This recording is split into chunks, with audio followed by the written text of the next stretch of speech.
ബ്രസീലിലും തെക്കേ അമേരിക്കയിലുമുള്ള ഫലം കായ്ക്കുന്ന ഒരു എക്സോട്ടിക് പ്ലാന്റിനെ കുറിച്ചാണ് പറയുന്നത്. യുജീനിയ പൈറിഫോർമിസ എന്ന ശാസ്ത്രീയ നാമമുള്ള ഈ പഴം ഉവാൽഹ, ഉവയ്യ അല്ലെങ്കിൽ ബ്രസീലിയൻ പിയർ എന്ന് അറിയപ്പെടുന്നു. ഈ ചെടിയുടെ സവിശേഷത വളപ്രയോഗം, കീടങ്ങളും രോഗങ്ങളും, പാരമ്പര്യ വൈദ്യോപയോഗം, ഭക്ഷ്യോപയോഗം, പുനരുൽപാദനം എന്നിവയൊക്കെയാണ് ഈ വീഡിയോയിൽ ഞങ്ങൾ ഉൾപ്പെടുത്തിയിരിക്കുന്നത്. വിവരങ്ങൾ വിശദമായി അറിയാൻ വീഡിയോ മുഴുവനായും കാണുക. കൂടാതെ ഈ വീഡിയോയെക്കുറിച്ചുള്ള നിങ്ങളുടെ അഭിപ്രായങ്ങളും പ്രതികരണങ്ങളും ലൈക്കായോ കമന്റായോ രേഖപ്പെടുത്തുക. ഒപ്പം മറ്റുള്ളവരിലേക്ക് ഷെയർ ചെയ്യുക. ഇതുപോലുള്ള ചെടികളെക്കുറിച്ചുള്ള വിജ്ഞാനപ്രദമായ വീഡിയോകൾ തുടർന്നും ലഭിക്കുന്നതിന് ഈ ചാനൽ സബ്സ്ക്രൈബ് ചെയ്യുക.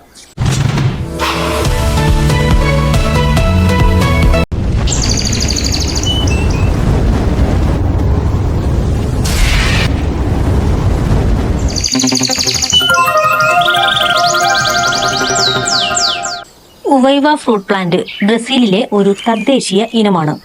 പലതരം മണ്ണിലും വിവിധ കാലാവസ്ഥയിലും വളരുന്ന സവിശേഷമായ ഒരു ചെടിയാണിത്. ആ പ്രത്യേക പ്രാധാന്യം കൊണ്ടാണ് എക്സോട്ടിക് പ്ലാന്റായ ഇതിനെക്കുറിച്ച് വീഡിയോ ചെയ്യുന്നത്. ബ്രസീലിൽ ഇത് വ്യാപകമായി കണ്ടുവരുന്നത് പരാന, റിയോ ഗ്രാൻഡെ ഡോ സുൾ, സാന്താ കാതറിന, സാവോ പോളോ എന്നീ സംസ്ഥാനങ്ങളിലാണ്. അതുകൂടാതെ അർജന്റീന, പരാഗ്വെ, ഉറുഗ്വെ എന്നീ പ്രദേശങ്ങളിലും ഇത് കണ്ടുവരുന്നു.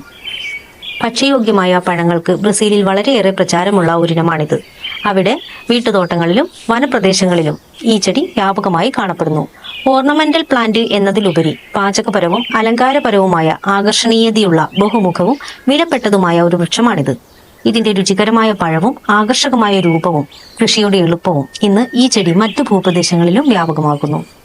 ബ്രസീലിലെ വനനശീകരണ പദ്ധതികൾക്കായി ഈ പ്ലാന്റ് ഉപയോഗിക്കുന്നുണ്ട്. വനനശീകരണം സംഭവിച്ച പ്രദേശങ്ങളിലും സ്ഥിരമായി പ്രകൃതി സംരക്ഷണം ആവശ്യമുള്ള ഭൂപ്രദേശങ്ങളിലും ഇത് നട്ടുപിടിപ്പിക്കുന്നു. ഇതിന്റെ തടി ഇടത്തരം ഘടനയുള്ളതും മിതമായ ഭാരമുള്ളതും കഠിനവുമാണ്. വേലി പോസ്റ്ററുകളോ ഇന്ധനമായ കരി ഉണ്ടാക്കാനും ഇതിന്റെ തടി ഉപയോഗിക്കുന്നു. ഈ ചെടിയുടെ പഴം ഉവാലഹ അല്ലെങ്കിൽ ബ്രസീലിയൻ പിയർ എന്നാണ് അറിയപ്പെടുന്നത്. ഇത് ബ്രസീലിൽ തദ്ദേശീയമായ ജനപ്രിയ ഇനമാണ്. ഇത് വൈറ്റമിൻ സി, ആന്റി ഓക്സിഡന്റ് എന്നിവയാൽ സമ്പുഷ്ടമാണ്. ഇതിന്റെ പഴങ്ങൾ ഫ്രഷായും കഴിക്കുന്നു. കൂടാതെ അതിൽ നിന്നും പാചക വിഭവങ്ങളും ഉണ്ടാക്കുന്നു. ഇതിന്റെ പോഷകമൂല്യവും ഭക്ഷണ ഉപയോഗവും തുടർന്നു വരുന്ന ഭാഗങ്ങളിൽ പറയുന്നതാണ്. ഒരു നിത്യഹരിത കുറ്റിച്ചെടിയോ വൃക്ഷമോ ആണിത്. ഇതിന് 5 മുതൽ 15 മീറ്റർ വരെ ഉയരത്തിൽ വളരാൻ കഴിയുന്നു.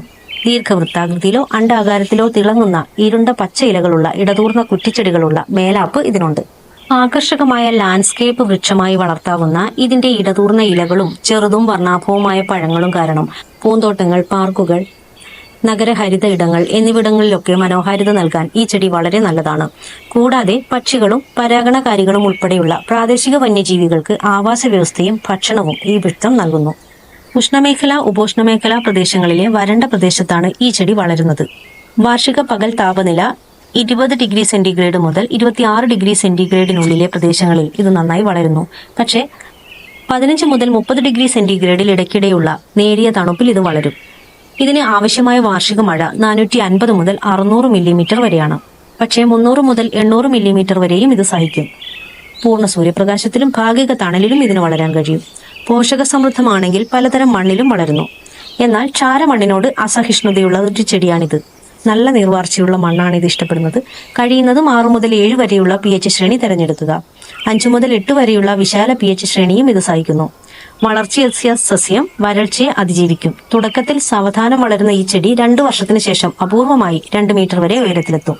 ഇവയുടെ തൈകൾ 3 മുതൽ 4 വർഷമാകുമ്പോൾ കായ്ഫലം തരുന്നു. ഓഗസ്റ്റ്, ഡിസംബർ മാസങ്ങളിൽ ഇത് പൂക്കുകയും സെപ്റ്റംബർ, ജനുവരി മാസങ്ങളിൽ പഴങ്ങൾ ഉൽപ്പാദിപ്പിക്കുകയും ചെയ്യുന്നു.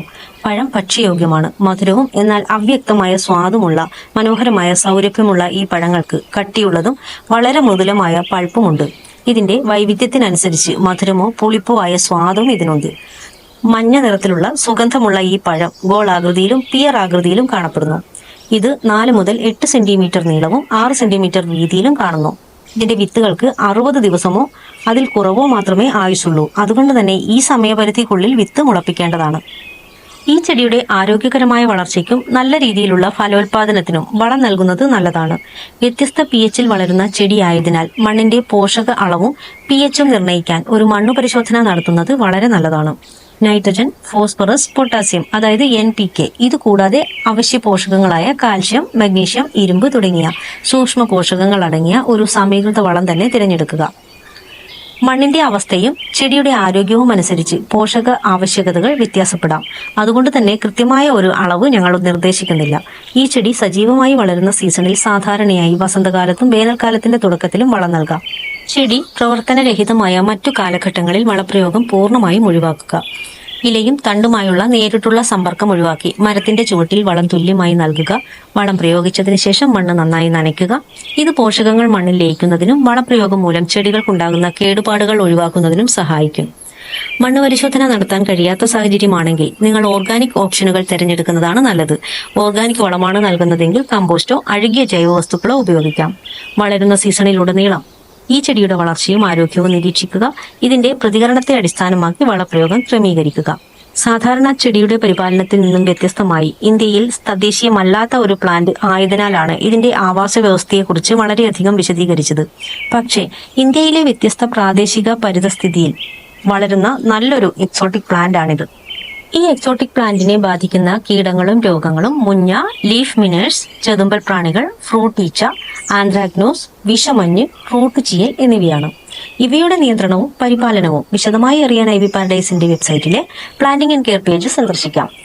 വിത്ത് മുളപ്പിച്ചും തണ്ടുകൾ വെട്ടിനട്ടും എയർ ലെയറിംഗ് വഴിയും പുതിയ ചെടികൾ ഉൽപ്പാദിപ്പിക്കാം. ഉൽപാദന പ്രക്രിയയുടെ വിശദ വിവരങ്ങൾ അറിയാൻ ഐവി പാരഡൈസിന്റെ വെബ്സൈറ്റിലെ ഡിഫറന്റ് പ്രൊപ്പഗേഷൻ മെത്തേഡ് എന്ന പേജ് സന്ദർശിക്കുകയോ പ്ലാന്റിംഗ് ആൻഡ് കെയർ എക്സിക്യൂട്ടീവുമായി വാട്സാപ്പിൽ ബന്ധപ്പെടുകയോ ചെയ്യാം.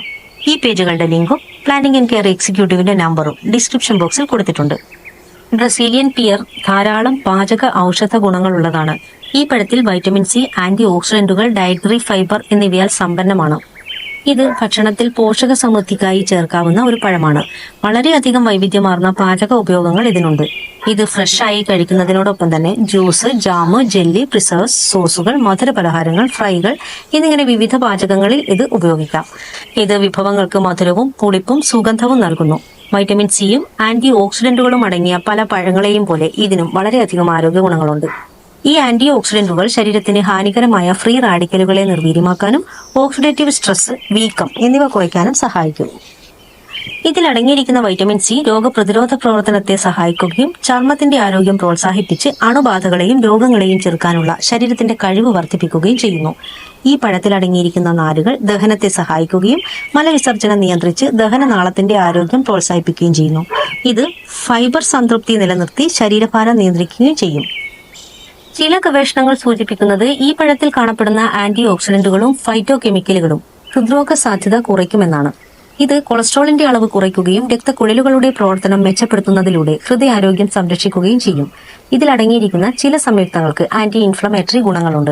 ഇത് കോശ ജ്വലനാവസ്ഥകളിൽ നിന്ന് നമ്മുടെ ശരീരത്തെ സംരക്ഷിക്കുന്നു. രുചികരമായ പഴത്തിനും പാചകത്തിനും ഇത് വളരെ വിലപ്പെട്ടതാണെങ്കിലും ഔഷധാരോഗ്യ ഗുണങ്ങൾ പൂർണ്ണമായി അറിയുന്നതിന് കൂടുതൽ ശാസ്ത്രീയ ഗവേഷണം ആവശ്യമാണ്.